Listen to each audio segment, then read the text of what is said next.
नमस्ते, मैं हूँ संजय दीक्षित और आप देख रहे हैं दी जयपुर डायलॉग्स। एक बड़ा इश्यू उठ खड़ा हुआ है महाराष्ट्र में। आपको ध्यान है कि किस प्रकार से 2024 की पूरी कैंपेन के दौरान माइनॉरिटीज़ के अपीज़मेंट के विरुद्ध नरेंद्र मोदी जी ने अपना एक नैरेटिव बनाया था और ये कहा था कि सारा जो पैसा है, वो कांग्रेस माइनॉरिटीज़ को दे रही है, अलग-अलग मदों में दे रही है, स्कॉलरशिप भी उनको दे रही है और उन्हीं को जो है वो रिज़र्वेशन दे रही है, सारा फंड उनको दे रही है, इस तरह की बातें उन्होंने की थी।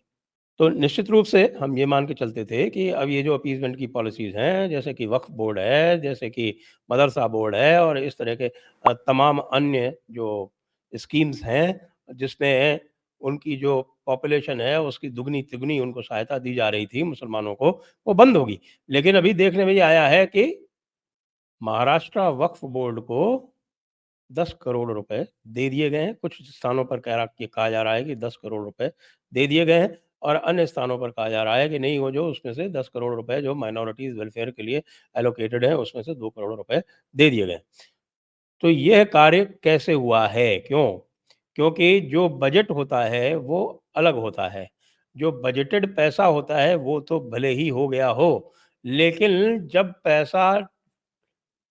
पैसा खर्च करने का समय आता है, तो उस समय जो डिपार्टमेंट है, वो फाइनेंस डिपार्टमेंट से एक ऑथराइज़ेशन लेता है और ऑथराइज़ेशन के लिए बाकायदा फ़ाइल चलती है। फ़ाइल जो जाती है, वो फाइनेंस डिपार्टमेंट में जाती है, वहाँ पे एग्ज़ामिन होके और उसके बाद जब उसके ऊपर आदेश हो जाते हैं ऑथराइज़ेशन के, तब जाके जो डिपार्टमेंट है, उस आईडी के साथ में आईडी नंबर होता है उस पर और उस आईडी के साथ में फिर वो पैसा ड्रॉ करता है ट्रेज़री से।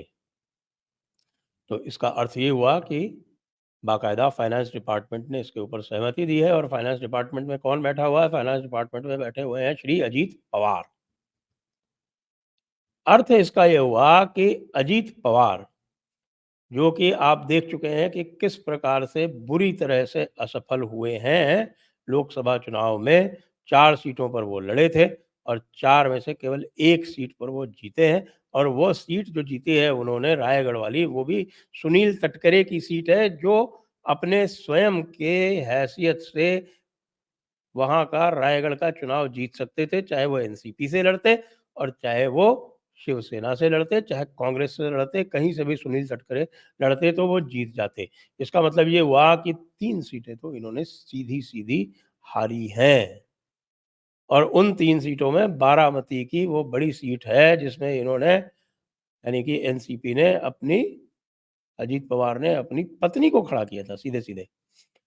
न केवल अपनी पत्नी को खड़ा किया था, अभी आप ये देखिए कि राज्यसभा की एक सीट खाली हुई है प्रफुल्ल पटेल के रेज़िग्नेशन से, तो उसमें भी जाके सीधे-सीधे सुनेत्रा पवार ने, यानी कि वही जो देवी जी जो लोकसभा से हारी हैं, उन्होंने जाके, अजीत पवार की पत्नी, उन्होंने जाके सीधे नॉमिनेशन फ़ाइल कर दिया और उस नॉमिनेशन में ना कोई बीजेपी वाला साथ में था और ना कोई शिवसेना में साथ में था।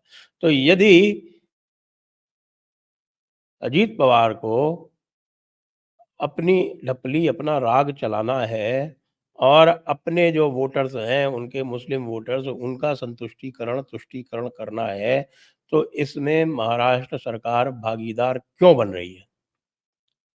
क्योंकि महाराष्ट्र सरकार को इसमें किसी भी प्रकार से डिफेंसिव होने का कोई कारण नहीं है।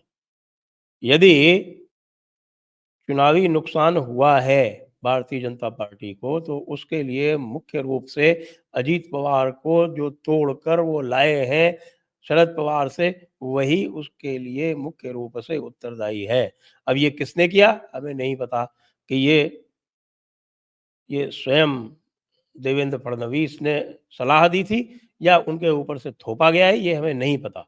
लेकिन जो भी कार्य हुआ है, अब यह निश्चित रूप से देखने में आ रहा है कि अजीत पवार को ना तो एनसीपी वाला वोट मिला, उनको केवल 3% वोट मिले और भारतीय जनता पार्टी को इसका भारी नुकसान हुआ, क्योंकि किसी भी प्रकार से एनसीपी जब स्वयं 3% वोट लेके आ रही है, तो वो कौन-सा वोट ट्रांसफ़र कराएगी? भारतीय जनता पार्टी को किसी भी प्रकार का वोट ट्रांसफ़र कराने में वो सफल नहीं रही। उल्टे भारतीय जनता पार्टी को नुकसान अवश्य हुआ। तो ऐसी स्थिति में अब क्या विवशता है, क्या मजबूरी है, पूरे देश में इसका क्या संदेश जा रहा है, इस प्रकार वक्फ बोर्ड को पैसे देकर, ग्रांट देकर उपकार करने से वही वक्फ बोर्ड, वही मुस्लिम जिन्होंने एक ने भी भारतीय जनता पार्टी को वोट नहीं दिया, अपितु आप देख रहे हैं जो भी 9 सीटें आई हैं शिवसेना की, उद्धव शिवसेना की, उस उद्धव शिवसेना को जो 9 सीटें आई हैं वो अधिकतर मुस्लिम वोट से ही आई हैं। कुल उनको 16.95 यानी 17% वोट मिला है और लेकिन उस 17% वोट में उनको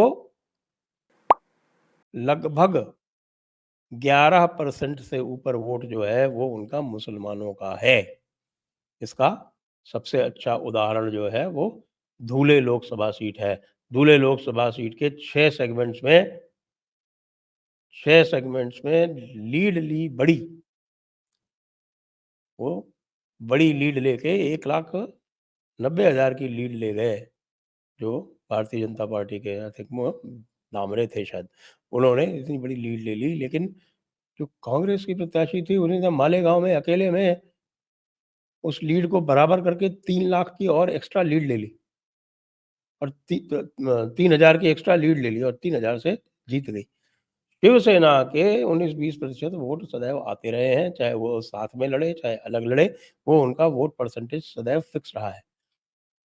लेकिन इस बार न केवल उनका वोट प्रतिशत बढ़ा है, शिवसेना शिंदे को 13% वोट मिला है। अब शिवसेना शिंदे को जो 13% वोट मिला है, वो पूरी तरह से हिंदुत्व वोट है। उनको कहीं भी किसी प्रकार से किसी दूसरे वोट का कोई इम्कान नहीं था, कोई आशा नहीं थी, कोई प्रत्याशा नहीं थी, कोई तवक्को नहीं थी। तो अब यह समझ में नहीं आ रहा है कि भई ये अजीत पवार वाला गठबंधन क्यों चलाया जा रहा है? क्योंकि हिंदुत्व के वोट जो हैं, वो तो भारतीय जनता पार्टी के और शिवसेना शिंदे के ही हैं। शिवसेना उद्धव ठाकरे का बुरा हाल है और यदि अजीत पवार को हटा दिया जाता है और पूरी तरह से हिंदुत्व के मुद्दे पर चुनाव लड़ा जाता है, जिसमें बैलेंसिंग करके जो अलग-अलग ग्रुप्स हैं कि जो कास्ट ग्रुप्स हैं और जो अलग-अलग ग्रुप्स हैं क्लास ग्रुप्स हैं, दूसरे इंटरेस्ट ग्रुप्स हैं, इनको बैलेंस करके यदि ये चुनाव लड़ेंगे तो ये पता चलेगा कि भई ये मेजॉरिटी अभी भी ला सकते हैं क्योंकि इनका और जो एनडीए है उनका वोट शेयर लगभग बराबर है और अजीत पवार के उधर जाने से कोई असर नहीं पड़ने वाला। उनमें ही सिर-फुटबुल होगी। अजीत पवार को मुझे नहीं लगता कि चाचा लेंगे और ले भी लेंगे तो उससे कोई विशेष अंतर नहीं पड़ने वाला। उनका जो वोट ग्रुप है वो वही समान रहेगा। तो भई ऐसे में ऐसी क्या मजबूरी है कि चुपचाप इनके पीछे से जो लगातार जो नैरेटिव बना रहे थे नरेंद्र मोदी पूरे चुनाव में वो उसको हराने वाला, उसको डिफीट करने वाला, उसको नेगेट करने वाला, उसको मिथ्या करने वाला अजीत पवार जो है वो अभी तक कायम है। क्या सोच के ये कर रहे हैं? क्या ये चुनाव हारना चाहते हैं विधानसभा का, उसके बाद ही कोई एक्शन लेंगे?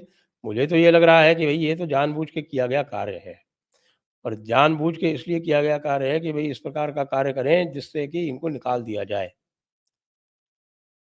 अब निकाल दिया जाए या कि एकनाथ शिंदे को तो मुझे लगता है कि अब अ, आज ही इस्तीफ़ा दे देना चाहिए और केयरटेकर गवर्नमेंट चलानी चाहिए। वैसे भी 3 महीने में चुनाव वैसे भी होने हैं, 3 महीने में वो चुनाव हो जाएँगे।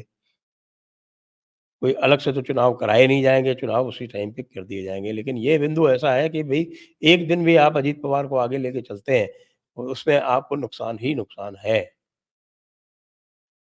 शिवसेना, भारतीय जनता पार्टी ने दोनों ने ये बहुत बड़ी गलती की। वैसे तो मुझे नहीं लगता कि शिवसेना एकनाथ शिंदे का इसमें कोई से भी रहा होगा। लेकिन ये जो बात है, ये बिल्कुल सही है कि इस समय बैकफुट पर होने का फ़ायदा उठाइए।